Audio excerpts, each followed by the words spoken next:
Welcome back to the channel. It's Marcintosh. We're carrying on for 2025, probably the last video that I'm going to manage to squeeze in. But today we're going to be trying to restore this very, very sad looking G3 that I picked up about 10 months ago. I have made a video about this before. I picked it up with a G4 tower and they're both in pretty poor condition. I also recently picked up another G3 tower, but it got damaged in shipping. There's a link up there if you're interested in seeing that.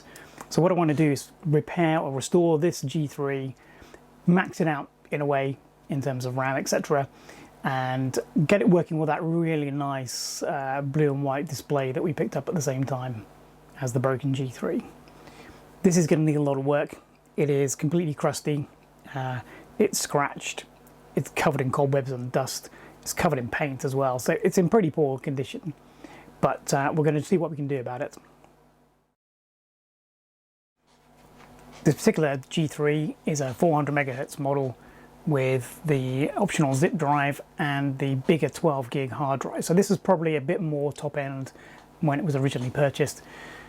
Probably some kind of graphic design business would be my guess. You may also remember this is the one that doesn't have a fan, so we need to deal with that as well as cleaning it up. So I'm not going to particularly document the taking apart process because there's plenty of videos on YouTube about how to do that with these blue and white G3s. What I'm more interested in is what results we can get out of it. So just to remind you, this is it. It's as you see, it's covered in paint and it's very scratched. It's more scratched on the other side, in fact. Door mechanism does work, so the chassis is not actually twisted or anything. But inside we're missing a hard drive and a hard drive sled. Only one stick on RAM in here at the moment. It's got the ATI graphics card in place, so that's good. Hasn't got the optional modem. That's not a problem these days, is it? But basically we need to take it apart, see if there is a zip drive in the secondary caddy here, see what kind of optical drive is in there. It should be a CD-ROM. Power supply, no, it does work. We did try and turn this on, even though it hasn't got a fan in the previous video. So we know it was working. Let's just strip it all down, clean it up, and get some software installed and a new hard drive put in.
So I did manage to make one thing worse when I was taking this apart and cleaning it. I did manage to snap off this part of the door hinge mechanism.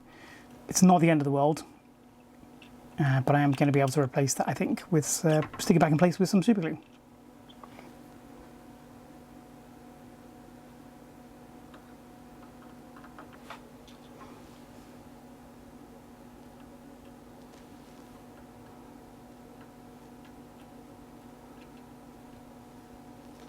Hopefully that will hold it. So the whole thing's looking much better. There's a few things I just couldn't quite get off, and I might be able to get those off with IPA afterwards. And it's obviously very scratched here where the door's been opened multiple times onto a rough surface. So this side is probably the worst. Everything else came out pretty clean actually. There's a little bit of paint splatter on the other side, which is kind of white paint. Haven't been able to get that off, but again, some IPA might be able to help with that. But overall, it has improved it considerably compared to how it was. So this machine came without a fan, and it turned out to be easier and cheaper to actually buy a whole fan and bracket rather than just the fan itself. So this is a used part, but hopefully this will be quiet enough and last to make the system usable. In fact, getting out of its wrapper, it looks like it's new, or it's been very, very well refurbished. So happy with that. So I haven't serviced either of these two. I have cleaned them on the outside. The optical drive door was going open and close very, very smoothly and very, very easily. So I don't think it's too badly worn. We can always give it a bit of a clean from the outside once the tray's open. Zip drives are very hard to service, so in fact I'm not even going to try and do anything with that. It's got a translucent cover, and I can see the inside is actually not very dusty, so hopefully this will still be working. I have heard people say that they've never had a zip drive in a Mac that's working after all this time, but we can live in hope. So hard drive is something to consider as well. We've got a revision B board here because our CMD chip ends in 402, so that can handle kind of bigger drives. The first version of this board had trouble with bigger drives and caused corruption apparently. So the 402 revision is better, and that means we can go all the way up to, in theory, about 137 gigabytes. I'm pretty sure I had 120 gig Mac Store hard drive, which is what I was going to put in the system, but I haven't. So let's have a look at what we have got here. So I've got a 60 gig Mac Store, I've got a 40 gig Seagate, I've got a 80 gig Western Digital, and then a 30 gig Seagate, and then another 80 gigabyte Mac Store. The thing about all these drives is they're way bigger than the drives that were on offer at the time, so they were 6, 9 or 12, depending on which revision of the G3 you actually had. So these are all massive in that sense.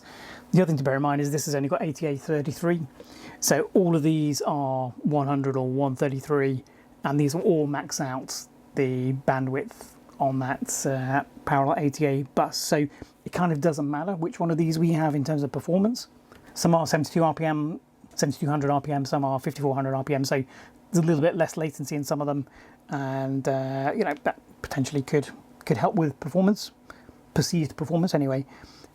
What I think I'm going to do is go for the Mac Store, the 60 gig Mac Store. It's 133 Ultra ATA, so it's going to be plenty fast enough. It's going to saturate that bus no problem. It's a 7200 drive as well, so it's pretty nippy, and it's 60 gigs, so it's about the right kind of capacity for anything that the G3 is going to be running, I think. It's also blue, which matches with the whole blue theme. And as I said, I thought I had a 120 gig version of this, but I can't find it just at the moment. Anyway, let's use that. Of course, there is room for more drives, so we could in fact put more than one drive in, but for now, let's just stick with that Mac Store. RAM is the next thing we're going to talk about, but I can feel the clothes I'm wearing are just like generating static every time I move, so I'm actually going to do this tomorrow when I'm wearing something less static inducing. Okay, memory, no static today. What have we got in the parts bin? So the Mac takes standard SD-RAM, doesn't take anything like DDR or anything, and it takes 100 megahertz RAM. The profile of the memory needs to be quite short because when the case is closed, memory's kind of up in the area of the power supply, so you can't have memory that's too tall. The stick that came in the unit when I got it was a Micron branded but also Apple branded 128 megs, probably the original factory. So the maximum this can take is 1 gig over 4 slots. So what we're looking for is 256 meg modules if we can.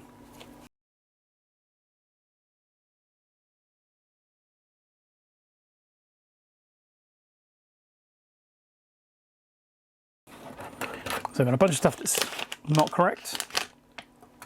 We've got some 128 meg modules, so we could mix and match one as we get less than 1 gig if we do that. So what we're left with is a gig of mixed 100s and 103s or 384 megs of 128s. I'm not sure how picky the memory, the motherboard is about memory, so we'll keep all of these out and see what combination works. We'll try the gig first, see if that works. Graphic card is a little bit more problematic. So this is the card that comes with it. It's the ATI Rage 128, and it is the standard configuration for the G3, and at the time is actually a really good card. In terms of upgrading this, it's a little bit tricky because it's PCI only. So we're very limited. We're limited by cards that are PCI only, that are compatible physically with a Mac, and that are compatible with drivers for the operating system we're going to install. And we're going to be installing OS 9 on this. It's not really a machine. It can run OS X, but it's really kind of optimized for running OS 9. So we probably need something with OS 9 drivers. So that leaves us a bit limited in choice. We can have this card, or we can have a couple of Radeons, basically from ATI. The Mac versions of those Radeons are getting really hard to find and getting very, very expensive. So I think actually for now we're going to have to stick with this Rage 128. I'm not disappointed by that though. I actually had one of these in my PC back in the day, and I really like this card. So I'm not disappointed by that.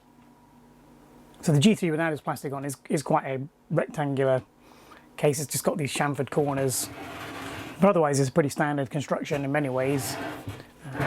The drop-down door obviously is not standard, and the only bit of plastic I couldn't get off is this one, which appears to be riveted in place.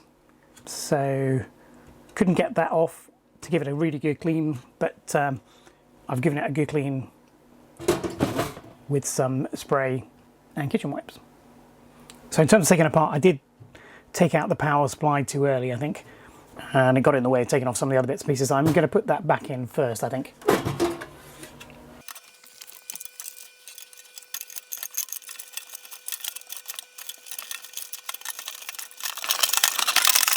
That's setting one of the more fiddly bits. Getting the last bit in, moving this locking mechanism seems to make it slightly easier to get the last few centimeters of the power supply in, so that's good.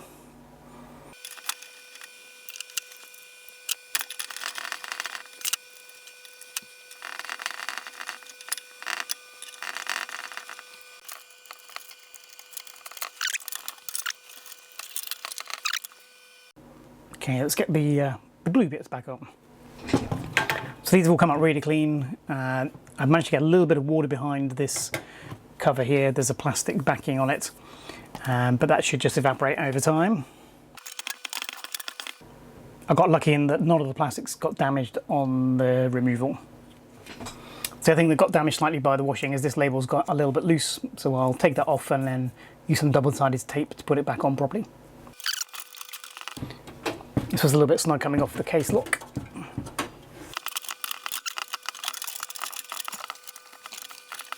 Shouldn't have tightened up those power supply ones, they've got to go on the outside of this.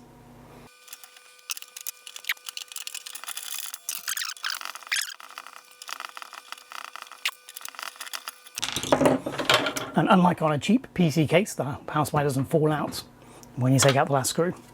It is definitely a snug fit getting across this locking mechanism handle. In fact, I don't want to break the plastics getting it back on, so I'm actually going to lubricate that before I do anything else.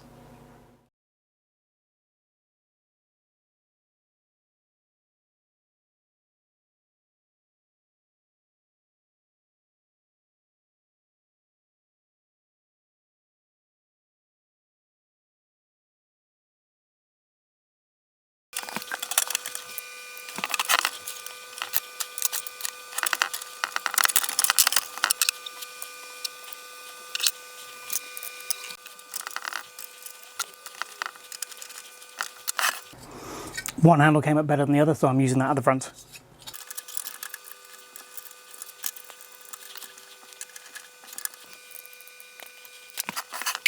I think we should try and get the side panel before we put the fan in, because the fan mechanism covers up this. So if we need to take it back off again, let's do that now before the fan goes on.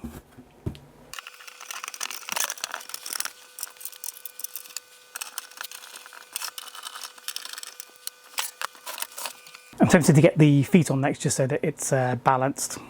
At the moment it's uneven. So again, one of these come up slightly better than the others. One's got a crack in it, so that's going to go at the back.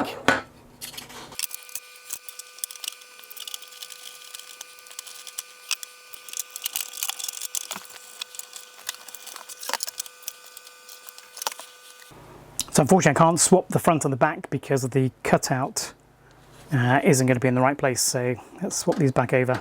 You can see there's a cutout here, and that needs to be there so that the door can open out, but at the moment this handle's in the way.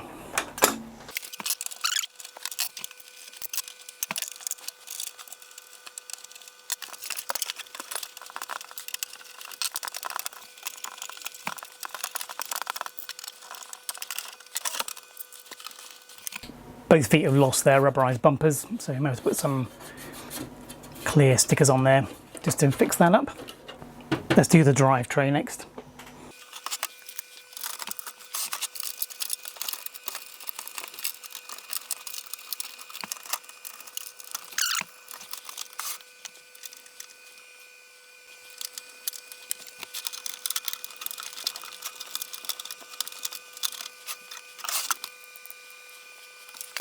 Let's get the final cover on.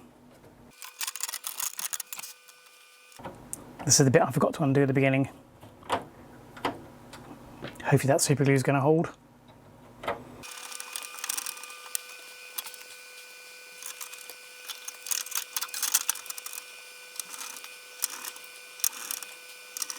So this part is very interesting. It is a component that separates the motherboard from the metallic case, so it probably provides some kind of insulation, but it also forms part of the lock mechanism. You've got these 4 areas of bands, and they act like springs. So when you press the lock mechanism, this whole sheet moves to allow the unlock, and it springs the clip back into place. Amazingly, none of these are broken. You would have thought after all this time they would show some signs of fatigue, but they're doing all right.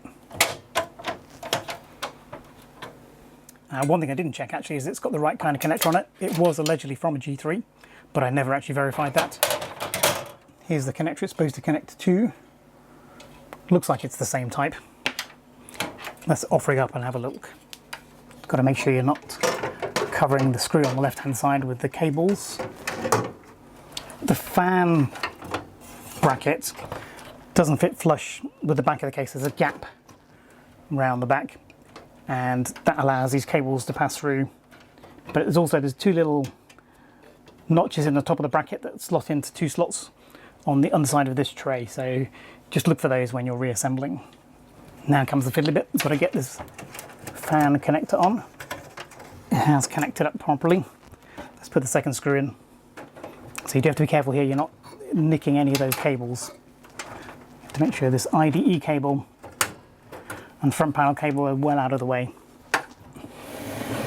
So there we have it, the fully assembled exterior. Let's do the interior.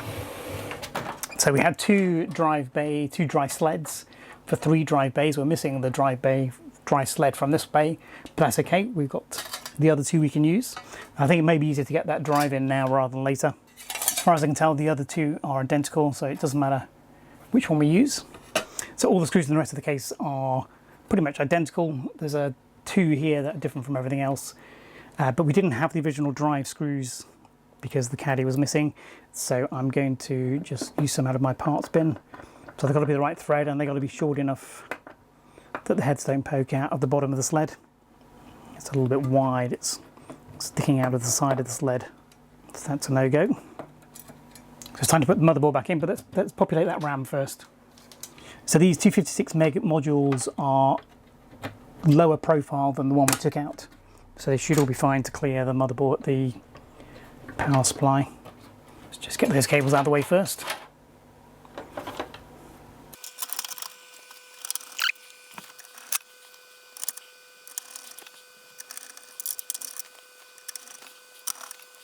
So you're more than an average number of screws for a motherboard. A PC wouldn't have this many.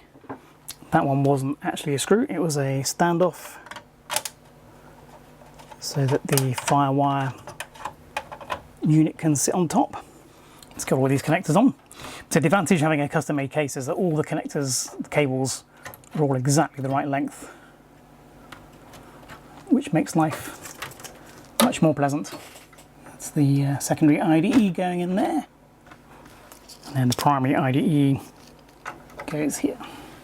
Again, you can tell this is a revision 2 motherboard because the IDE connector's got 2 connectors on it. The first revision, because of that chipset limitation, only had one.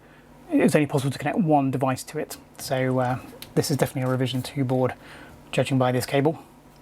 That means there should be a double height sled here rather than this single height one, but that doesn't matter. We can always update that later. So we've got power for 2 more drives. This was offered with a SCSI option, so you could actually have 2 SCSI drives as well as the IDE. So pretty much finally we need to put the FireWire module back in.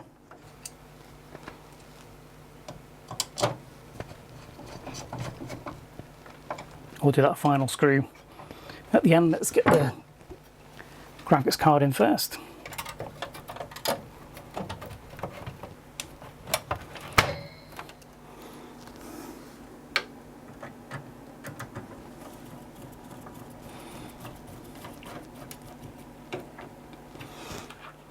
Now we do have 4 screws left over, but I know where they go.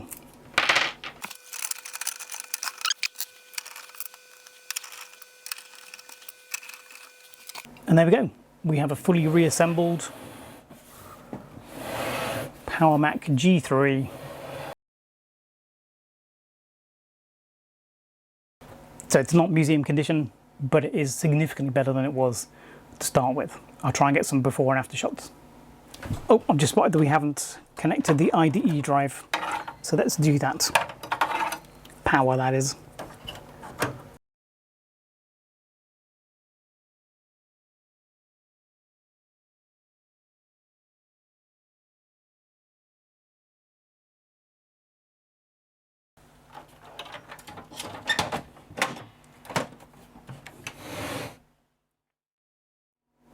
So the question is it going to work?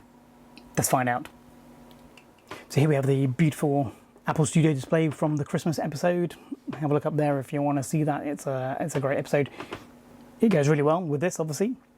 I've got a FireWire disk attached so that we can boot an operating system because that other disk should be wiped.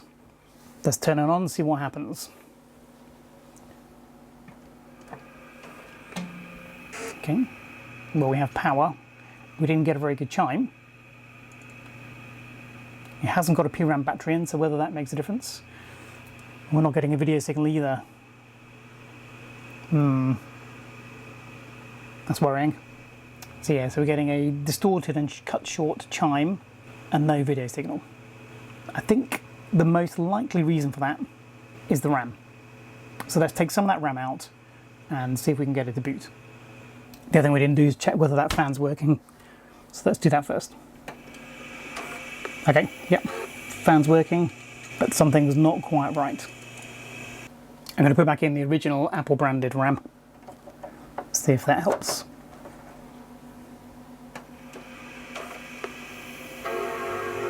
Proper chime. Okay, let's reassemble. I'm also going to put a PRAM battery in just for now. Okay, let's see what happens now. Proper chime. Oh, we have a video signal. There's not a lot going on at the moment, but there we go. So, can't find an operating system on the hard disk, but we knew that would happen. So let's see if we can boot off this FireWire disk instead. It appears we can. Okay, so we've booted off the retail 9.21 disk, which is on this FireWire drive. So that's worked really, really well. So it looks like we have a functioning system. So it's recognised all 128 megs of the RAM, so that's really good. You can install this version of macOS on any of the following computers. PowerMac G3. Okay, so it's not letting us initialize the disk. I'm not quite sure why that is. It may be because it was previously formatted as a PC disk, maybe? If that's the case, then it's not going to let us do the install, is it? Okay, I just realised I can hear an optical drive spinning up, so in fact, this is actually the install from the optical media, so there must have been an install disk actually in that drive from when we last used this computer, maybe. Interesting. Let's quit all of this and try and work out why that hard disk isn't working. So we hadn't booted off the FireWire at all, although it had recognised it. Yes, unplug that for now. So I've just noticed that this drive we had in there doesn't have its drive jumper on any of the pins, so it's probably going to cable select, but we should probably jumper it as master to see if that makes a difference. So we're getting a proper boot, that's not a problem. There's no FireWire drive attached this time, so it must be the optical drive, if anything, that it's going to boot off. And there we go. So we're now able to initialize that drive. So let's initialize that. Yeah, we can hear the hard drive seeking, so that's good. Fine. So we should now be able to install macOS.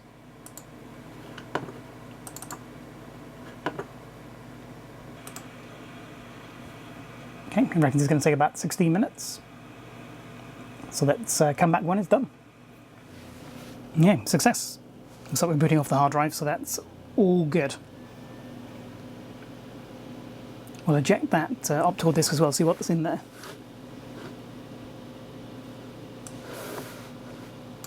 That display is nice. That is nice. So it's macOS 9.2.1 Universal, made a couple of years ago by myself, probably from Macintosh Garden. But at least we know the optical drive works. Okay, so let's have a little look at this computer in a bit more detail. It says running 921, which we knew. It's got 128 megs of RAM. It's a PowerPC running at 400 megahertz, so that's all correct. So it's recognised our Mac store at the full capacity, so that's all good. And it's got our Rage 128 attached to our studio display. I've also plugged in the Ethernet cable. Risky, I know, but let's have a little go, see if that's working. Yay! We're online. Okay, let's see what we can do about the RAM. Let's see if we can get more than 128 megs of RAM in this machine. So we currently have the single 128 meg Apple branded RAM that came in. Let's take that out completely. Let's put in one of these 256 megs sticks. This one's rated 133, so let's not put that one in. This one is rated at 100, so let's try that. It's got chips on both sides, but so did the one that came from Apple. Getting a normal chime, and it is booting. Let's try a second one. So this is the kind of least branded RAM stick. Let's try that one. It's 133 megahertz again. Normal chime, but not able to boot. Let's put the other Micron one in. This is 133 megahertz as well. Let's see if this is any good. No chime. Looks like it's a failure to boot with that one. Let's try this last one. So we get a chime at least this time, and it is proceeding to boot.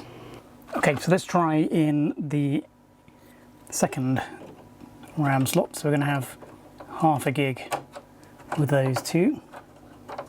Plus we have the original 128.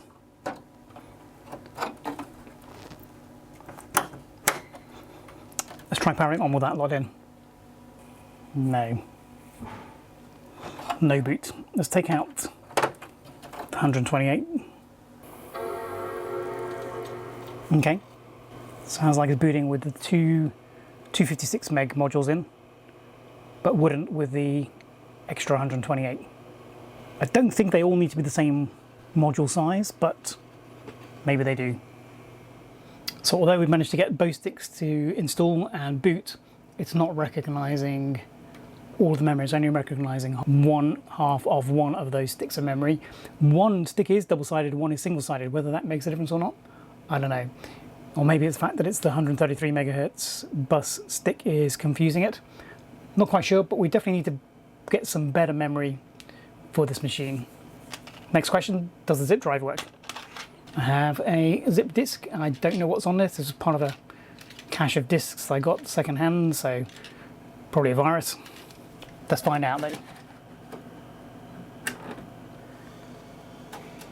The motor's spinning up.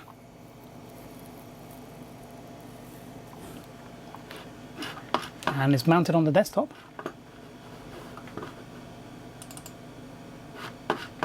And it appears to be empty, so that seems to be working. To an extent anyway. Let's try and copy something to it.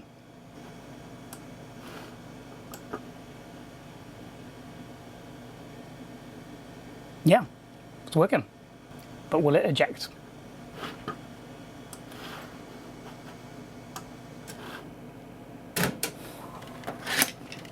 Perfect.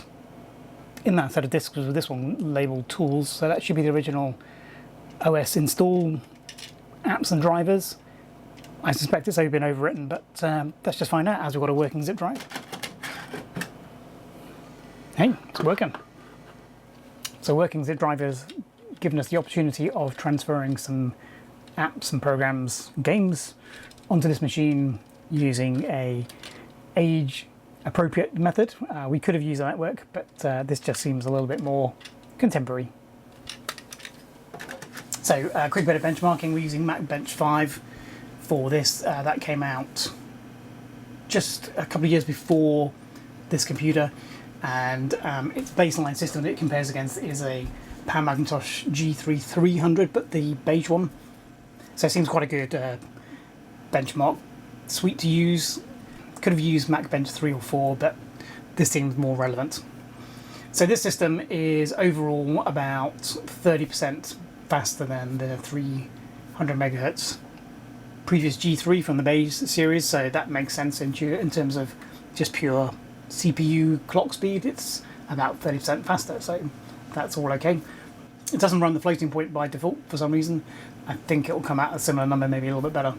The disk we put in there is a much more modern disk, and it's over twice as fast as the one that came as standard, so that's it's interesting. Graphics system is over 3 times faster, so that Rage 128 card is really good, and it shows there. The CD-ROM in this system is also about 40% faster than the beige G3 as well, so that's interesting. So overall it's a pretty nippy machine, particularly in the graphics front. It's just from MacBench 3. So the base system for MacBench 3 is this 6160, so the kind of very first PowerMacs. We've had one of those on the channel before. Let's run this and just find out what kind of numbers we get compared to that very first PowerPC. So yeah, I mean, the 6100 came out in 1995 and this came out in 1999, and you can see it's 13 times faster in terms of CPU performance, 10 times faster in terms of floating point. The disk is 19 times faster, and the graphics are 10 times faster. So in 4 years, things have improved by an order of magnitude or more. So that's pretty impressive, isn't it? And obviously SimCity is no problem. So even at full screen, full resolution, super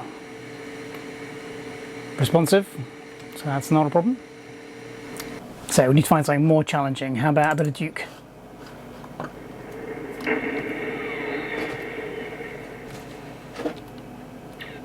Let's go full resolution, high level details. Turn the brightness up a little bit.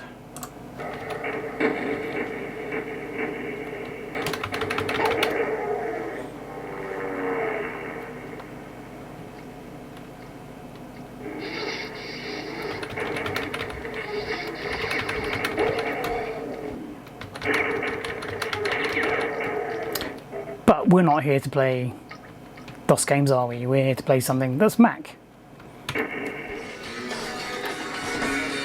So, can I play Quake II? Definitely not. Okay, turning the CD sound off makes it completely playable. That's interesting.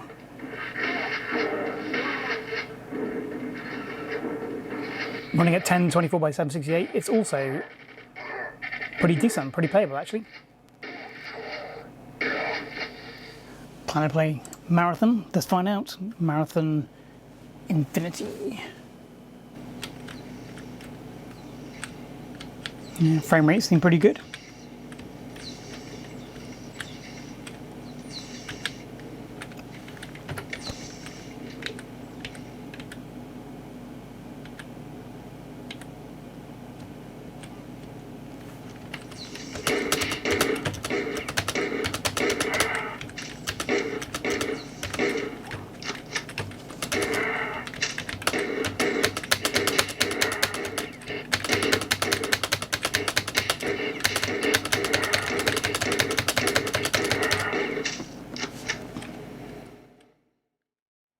So there we have it, a restored G3 blue and white PowerMac. It looks great now.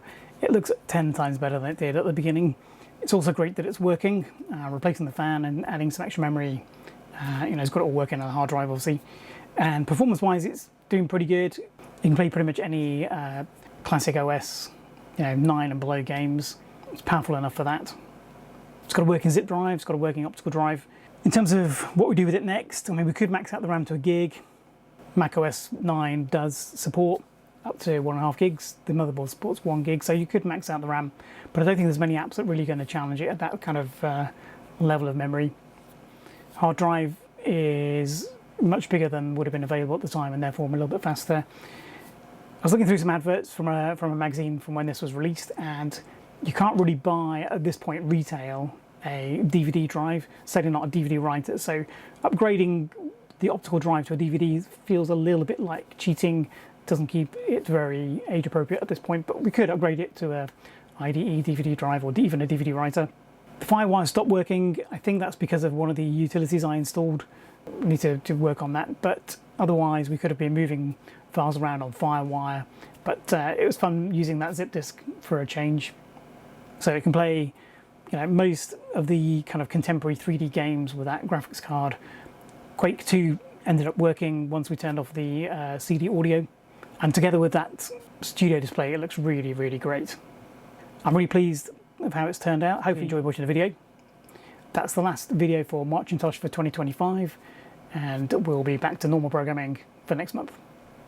Don't forget to give us a like and a subscribe, it really helps.